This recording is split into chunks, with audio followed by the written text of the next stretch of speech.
নমস্কাৰ fight against injustice of APSCৰ মঞ্চৰ পৰা মই মানস প্ৰতিম বৰুৱাই সমূহ সংবাদকৰ্মীক সম্ভাষণ জনাইছোঁ। মোৰ বাওঁ কাষে আছে আমাৰ আইনী কোষৰ এজন সদস্য দেৱজ্যোতি গোস্বামী। আপোনালোকে সকলোৱে জানে যে অসম লোকসেৱা আয়োগৰ দুৰ্নীতিৰ বিৰুদ্ধে প্ৰধানকৈ আমি যুঁজি আহিছোঁ। সামগ্ৰিক দুৰ্নীতি, আমি ব্যক্তিগতভাৱেও দুৰ্নীতিৰ বলি হৈছিলোঁ, গতিকে আমি ন্যায় হৈ যুঁজি আহিছোঁ। এতিয়া কথাটো হৈছে যে আজিৰ যিটো প্ৰসংগ, আমি আজি আমাৰ অসমীয়াৰ প্ৰাণৰ আপোন জুবিন গাৰ্গ ডাঙৰীয়া তেখেতৰ মৃত্যু বা তেখেতৰ হত্যাৰ প্ৰসংগত আজি যিখিনি কথা তাৰ পৰৱৰ্তী পৰ্যায়ত আহি আছে, সেই বিষয়সমূহক লৈ এটা এনেধৰণৰ ৰাজনীতিকৰণ হৈছে সকলো পক্ষই, বিৰোধী হওক শাসকীয় দলৰ। গতিকে সেই সময়ত আমি কিছুমান দিশ ক'ব বিচাৰিছোঁ, যিবিলাক দিশে আমি ভাবোঁ যে হয়তো জুবিন গাৰ্গ ডাঙৰীয়াৰ ন্যায়ৰ ক্ষেত্ৰতে নহয়, অসমৰ সামগ্ৰিক ন্যায় ব্যৱস্থাটোৰ ক্ষেত্ৰতো কিন্তু হয়তো কিছু দৃষ্টিপাত কৰিবলৈ সক্ষম হ'ব। আৰু সেইকাৰণে আজি আমি আহিছোঁ, কাৰণ আজি এই জুবিন গাৰ্গ ডাঙৰীয়াৰ হত্যাই হওক বা মৃত্যু হওক, এই ক্ষেত্ৰত যিবিলাক SIT গঠন হৈছিলে, জুডিচিয়েল এনকুৱাৰী কমিশ্যন গঠন হৈছে, এই গোটেই বস্তুবিলাক কিন্তু আমাৰ যি APSC ক্ষেত্ৰতো আমি দেখি আহিছিলোঁ, SIT গঠন হৈছিলে, জুডিচিয়েল এনকুৱাৰী গঠন হৈছিলে। গতিকে এই মানে ঘটনাৰ বিষয়ে আমি আজি ক'বলৈ যাম। এতিয়া কথাটো হৈছে যে আজিৰ দিনত ৰাইজৰ মন মগজুত থকা দুটাই শব্দ হৈছে, এটা হৈছে জুবিন গাৰ্গ আৰু আনটো হৈছে ন্যায়। জুবিন গাৰ্গ আৰু ন্যায়, এই দুটা শব্দ অসমৰ ৰাইজৰ মন মগজুত থকা দুটা শব্দ। অৰ্থাৎ জুবিন গাৰ্গ শব্দটো, ন্যায় শব্দটো আচলতে জুবিন গাৰ্গৰ ন্যায়ৰ অবিহনে কিন্তু এতিয়া অসাৰ আৰু অৰ্থহীন শব্দ হিচাপে পৰিগণিত হৈ গৈছে। এতিয়া কথাটো হৈছে যে ন্যায় প্ৰাপ্তি, সকলোৱে ন্যায় প্ৰাপ্তি হোৱাটো বিচাৰিছে, জুবিন গাৰ্গৰ ন্যায় প্ৰাপ্তি হ'ব, কিন্তু ন্যায় প্ৰাপ্তিৰ যিটো বিষয়, এই বিষয়টো আচলতে এটা এদিনীয়া প্ৰচেছ নহয়। ইয়াৰ কাৰণে পৰিৱেশ লাগিব, ইয়াৰ কাৰণে সদিচ্ছা লাগিব। কিন্তু আমি বিগত সময়ছোৱাত, বিশেষকৈ এই বিগত ৩-৪ বছৰতে বৰ্তমানৰ চৰকাৰখনৰ দিনত পদে পদে এনেকুৱা কিছুমান পৰিস্থিতি, এনেকুৱা কিছুমান ঘটনা দেখি আহিছোঁ, গতিকে আমিও কিন্তু শংকিত হৈ পৰিছোঁ। আমি যদি উল্লেখ কৰিব লাগিব কিছু সৰু সৰু ঘটনা, 2-3টা, বেছি নকওঁ, কৈ যাওঁ। আজি যোৱা 8-9 মাহ আগতে জানুৱাৰী মাহত উমৰাংচুত এটা কি ধৰণৰ কৰুণ ঘটনা ঘটিছিলে, অবৈধ ৰেড হল মাইনিঙত। ডিমা হাছাৰ উমৰাংচুৰ যিটো আমাৰ ৰেড হল মাইনিং আছিলে, তাত কাম কৰি থকা অৱস্থাত কয়লা খনিত থকা কিছু শ্ৰমিক পানীত ডুবি পেলাই কিন্তু তেওঁলোকৰ মৃত্যু ঘটিছিলে। আমাৰ যিখন ডিমা হাছাও পাৰ্বত্য জিলাৰ যিজন আমাৰ কাৰ্যবাহী বিষয়া দেৱলাল গৰলিচা আৰু তেওঁৰ ক্ষেত্ৰত পত্নী কণিকা হোজাইৰ নাম আহিছিলে। আমি দেখিছোঁ সেই ন্যায় প্ৰক্ৰিয়া কিদৰে কিন্তু আজি ক'ৰবাত নহয় ক'ৰবাত কিন্তু স্তব্ধ হৈ গৈছে। খুব এক অত্যন্ত ক্ষমতাশালী শক্তিৰ জোৰত এই ন্যায় প্ৰক্ৰিয়া, য'ত যিটো আছাম মিনাৰেল ডেভেলপমেণ্ট কৰ্পৰেশ্যন AMDCৰ কিমান ভুল ধৰা পৰিছিলে। ৰাষ্ট্ৰীয় পৰ্যায়ৰ সংবাদ মাধ্যমেও বিভিন্ন ধৰণৰ ছেটেলাইট তেওঁলোকৰ তথ্য সহায়ত দেখাইছিলে যে এই অবৈধ যিবিলাক আমাৰ কোলছ মানে মাইন আছিলে, সেইবিলাক কিন্তু চৰকাৰী পৃষ্ঠপোষকতে চলি আছিলে।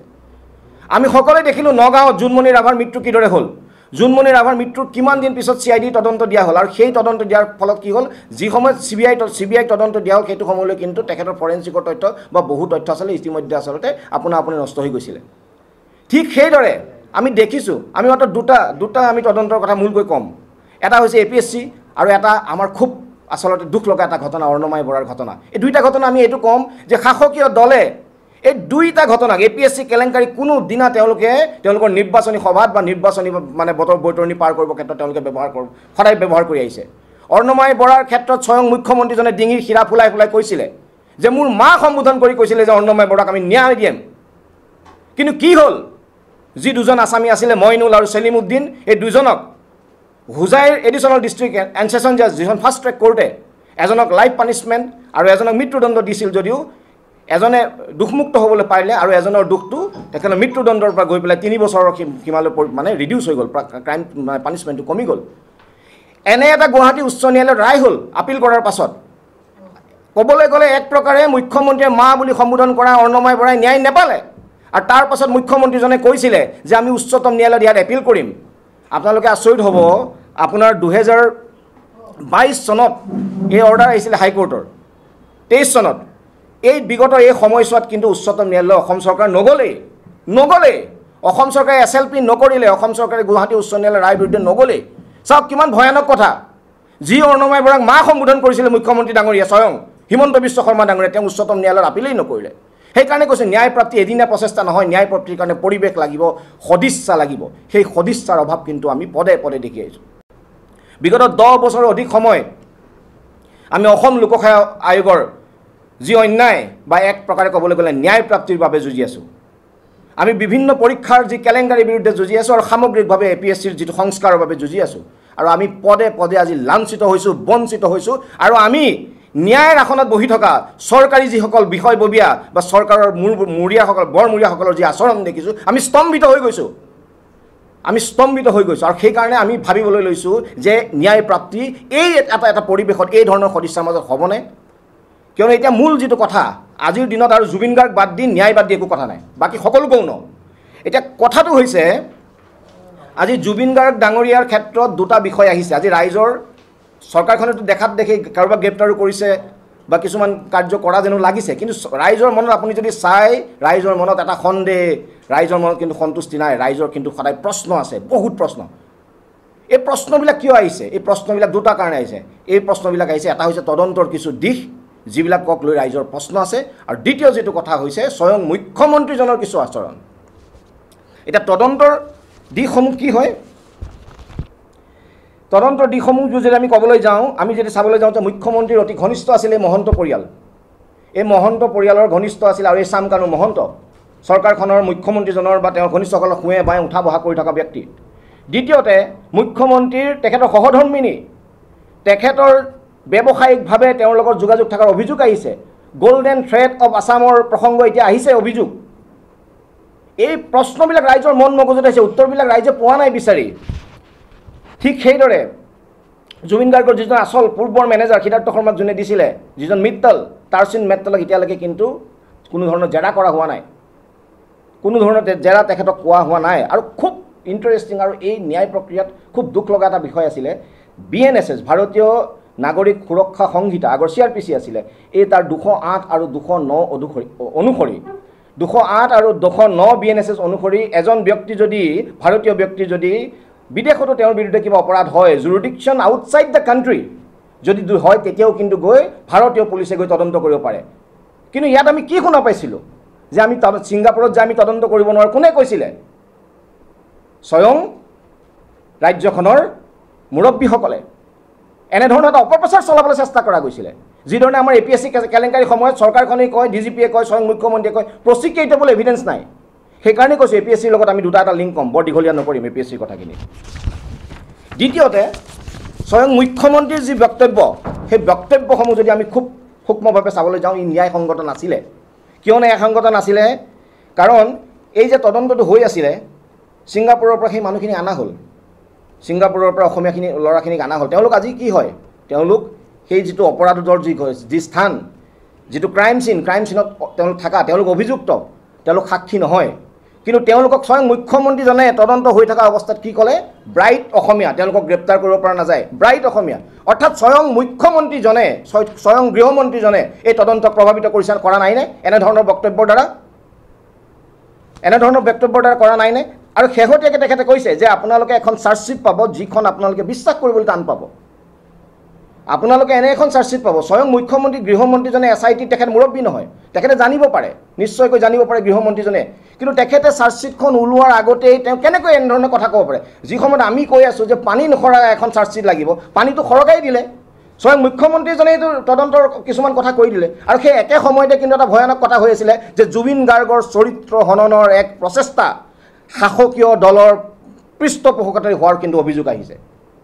শাসকীয় দলৰ পৃষ্ঠপোষকতাৰে জুবিন গাৰ্গৰ, অসমীয়াৰ প্ৰাণৰ আপোন হিয়াৰ আমোটো জুবিন গাৰ্গৰ তেখেতৰ চৰিত্ৰ হননৰ প্ৰচেষ্টা চলিছে। একিউজ ফৰৱাৰ্ডিং, এজন যেতিয়া আসামীক গ্ৰেপ্তাৰ কৰা হয়, একিউজ ফৰৱাৰ্ডিং এখন যায়, একিউজ ফৰৱাৰ্ডিঙত গ্ৰাউণ্ড অফ এৰেষ্ট থাকে। সেই গ্ৰাউণ্ড অফ এৰেষ্টৰ 6 নম্বৰ যিটো কলাম, তাত এনে কিছুমান কথা লিখা আছে যিখিনি আচলতে আইনৰ প্ৰত্যেকজন জনা ছাত্ৰই ক'ব যে এইটো প্ৰয়োজন নাই গ্ৰাউণ্ড অফ এৰেষ্টত।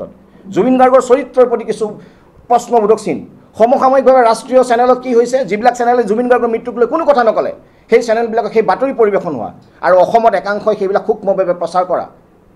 আৰু এই ধৰণৰ ঘটনা যেতিয়া ঘটি থাকে, তেতিয়া কি হয়? মুখ্যমন্ত্ৰীজনৰ এই বক্তব্যবিলাকেও ৰাইজৰ মনত যিটো সন্দেহ, যি বিভ্ৰান্তি, এইবিলাক বৃদ্ধি কৰে। সেইকাৰণে কৈ আছোঁ যে তদন্তৰ দিশ আৰু মুখ্যমন্ত্ৰীজনৰ কিছু বক্তব্যই ৰাইজক সন্দিহান কৰিছে। আৰু শেহতীয়াকৈ যোৱাকালিতো আটাইতকৈ ডাঙৰ কথা কৈ দিলে যে চাৰ্জশ্বিট দিয়াৰ পাছত ময়ো জুবিন গাৰ্গৰ ন্যায় বিচাৰি ৰাজপথত নামিম। মুখ্যমন্ত্ৰীজনে কৈছে, গৃহমন্ত্ৰীজনে কৈছে। তেওঁৰ অধীনত থকা পুলিচ বিভাগে তদন্ত কৰি আছে, ইমান ডাঙৰ এটা তদন্ত কৰি আছে। আৰু মুখ্যমন্ত্ৰীজনে আহি পেলাই কৈ আছে যে মই চাৰ্জশ্বিট দিয়াৰ পিছত আহি পেলাই মই নিজেই ৰাজপথত নামিম। কেনেকুৱা ধৰণৰ বাৰ্তা প্ৰেৰণ কৰিছে ই? কালৈ এই বাৰ্তা প্ৰেৰণ কৰিব বিচৰা গৈছে? আৰু এয়া গৃহমন্ত্ৰীজনৰ আচলতে তেওঁৰ বিফলতা হ'ব যদি এখন ভাল চাৰ্জশ্বিট, এখন শক্তিশালী চাৰ্জশ্বিট দাখিল কৰিব পৰা নাযায়। আৰু গোটেই আইনৰ প্ৰচেছটো কি? আইনৰ প্ৰচেছটো হৈছে যে প্ৰথম কথা হৈছে যে পুলিচে খুব ভালদৰে তদন্ত কৰি পেলাই এখন শক্তিশালী চাৰ্জশ্বিট দিব লাগিব।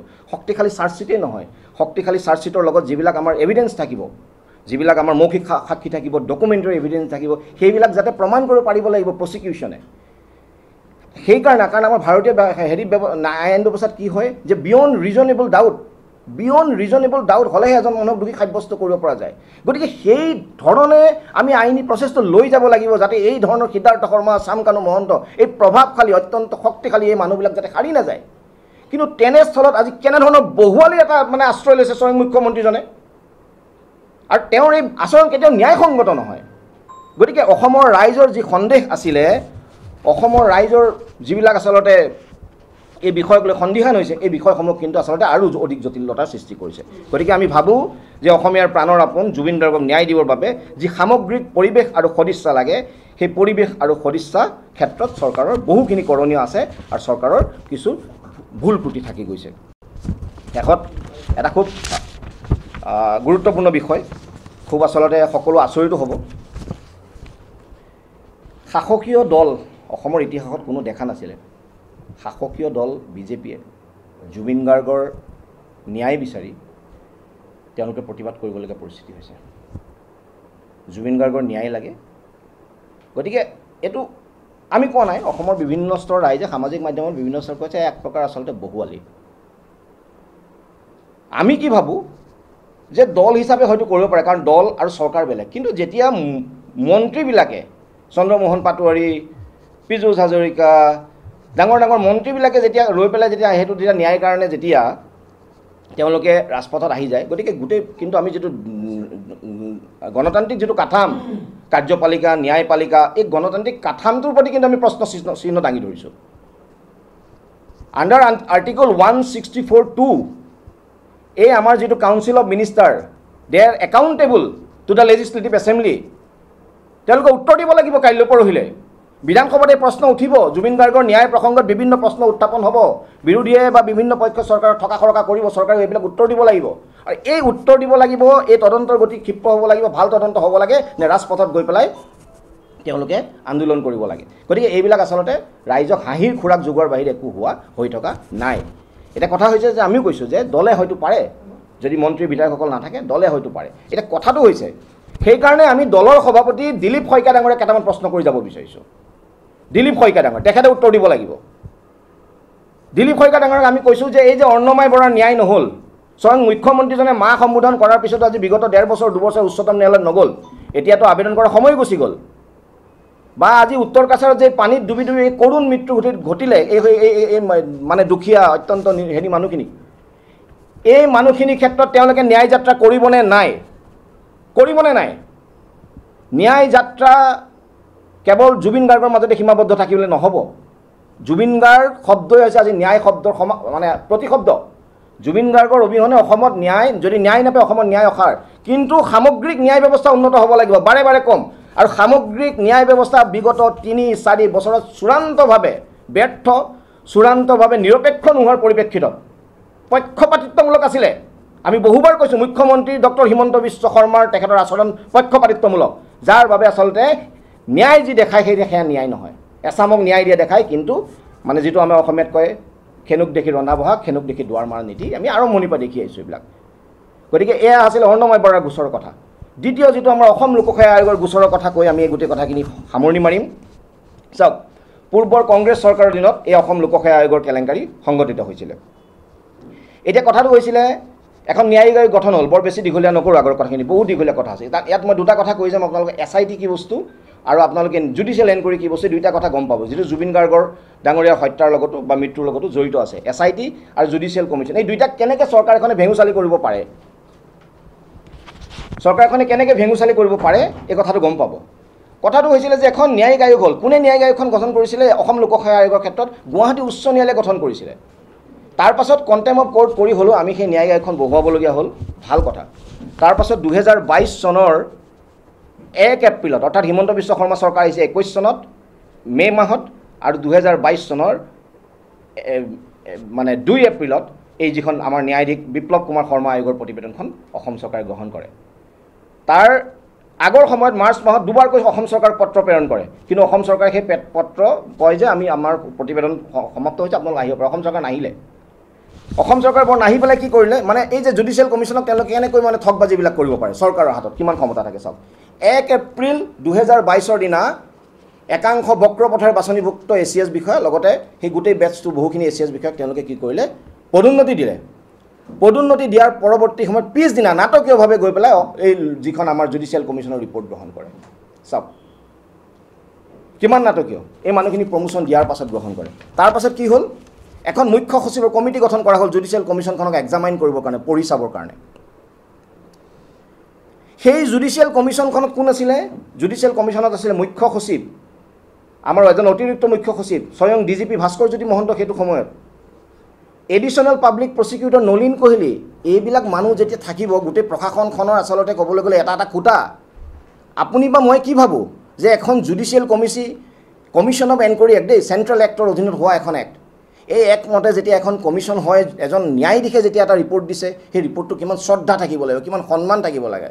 আপুনি ভাবই আচৰিত হ'ব, এই কমিশ্যনখনে, it's a criminal act, I am saying to you, এই কমিশ্যনখনে এই ৰিপৰ্টটো পৰ্যবেক্ষণ কৰা আৰম্ভ কৰিছিলে মে' মাহত, আৰু 11 নৱেম্বৰ 2022 কি কৰিলে, এই জুডিচিয়েল কমিশ্যনে স্পষ্টকৈ দোষী সাব্যস্ত কৰা বহুত DSP APS বিষয়াৰ নাম থকা এই লিষ্টটোক কি কৰিলে, তেওঁলোকক প্ৰমোশ্যন দিলে। তেওঁলোকক এডিশ্যনেল SP লৈ প্ৰমোশ্যন দিছে। আজি তেওঁলোকৰ কিছুমান এডিশ্যনেল SP গ্ৰেপ্তাৰ হৈছে।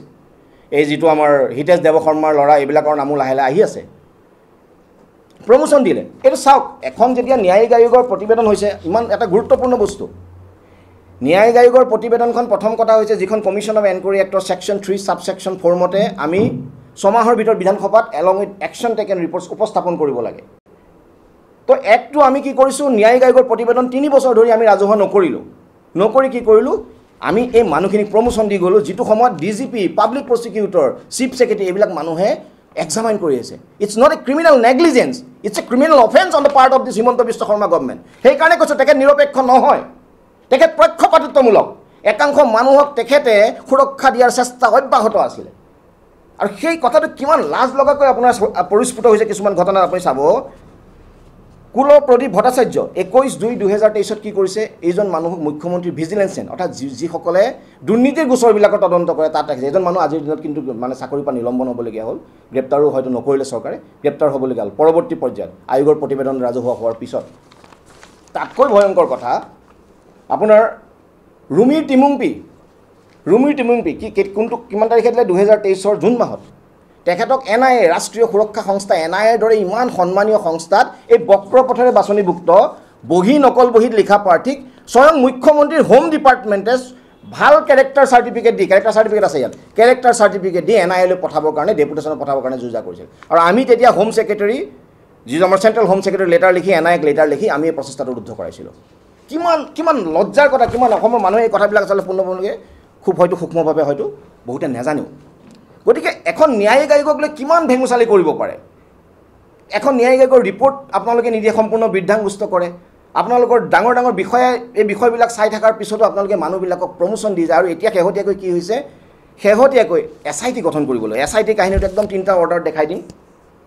এই 2022 চনৰ 2 এপ্ৰিলৰ পৰা 2023 চনৰ ভিতৰত চৰকাৰে মন মৰ্জি এই শৰ্মা চৰকাৰে কৰি গৈ আছে।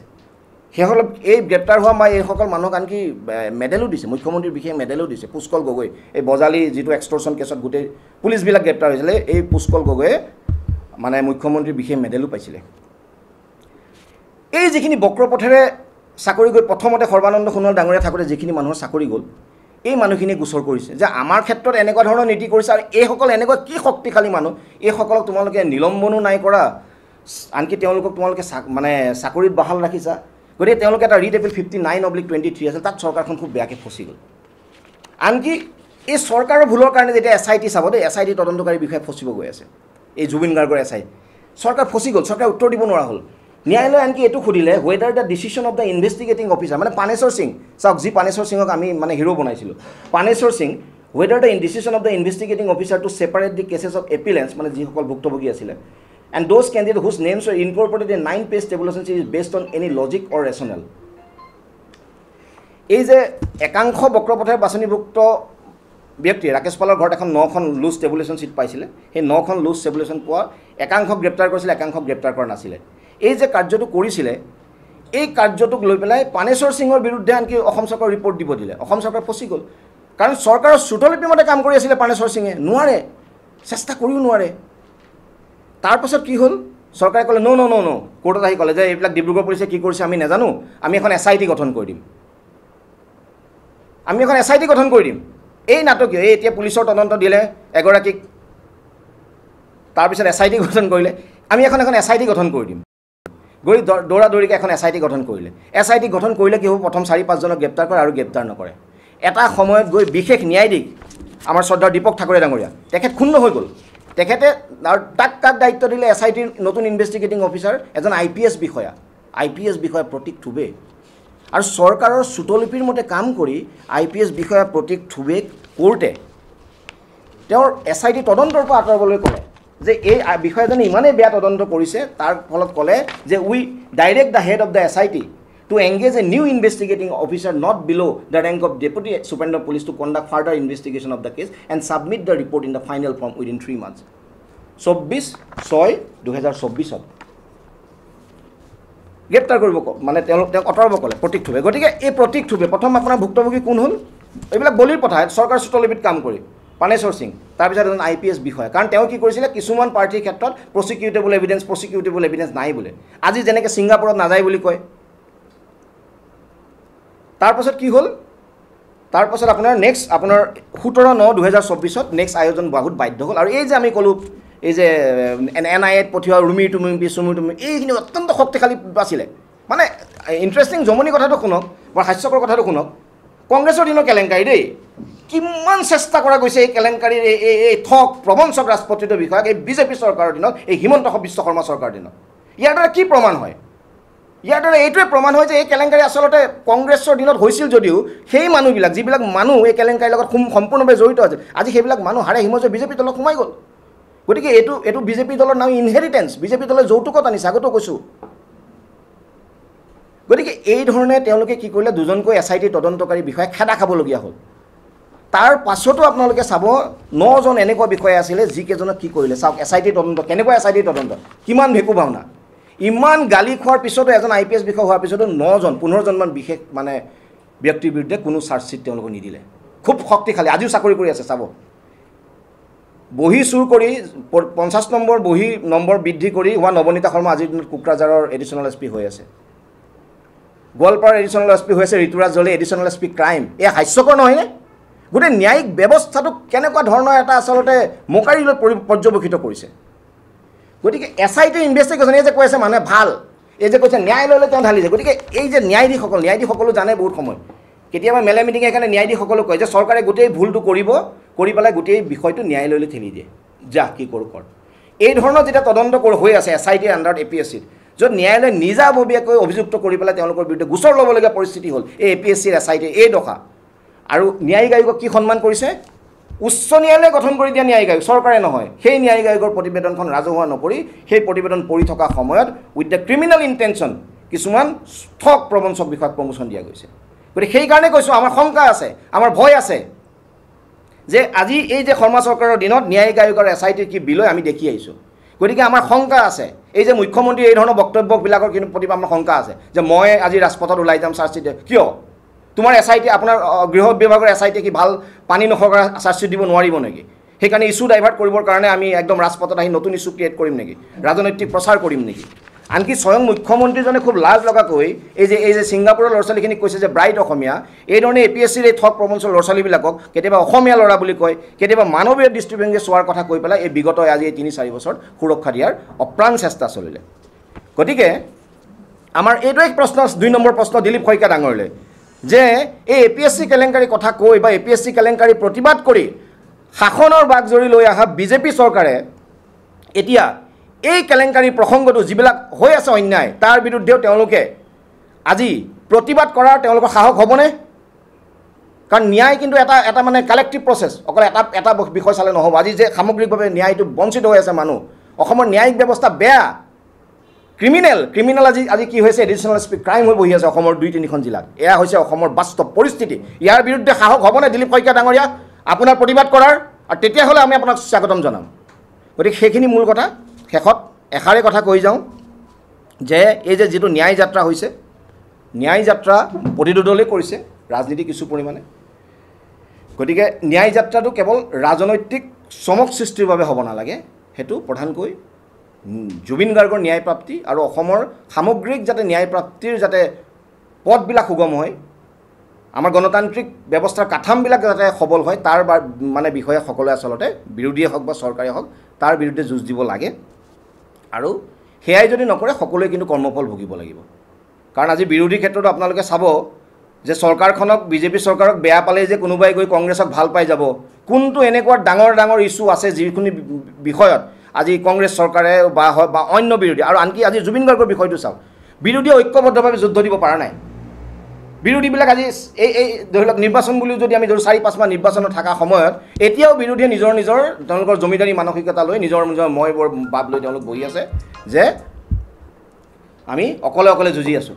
কিন্তু সামগ্ৰিকভাৱে গোটেই বিৰোধীয়ে একলগ হৈ যুঁজ দিলে অসমৰ ন্যায়িক ব্যৱস্থা ভাল হ'ব, জুবিন গাৰ্গে ন্যায় পাব।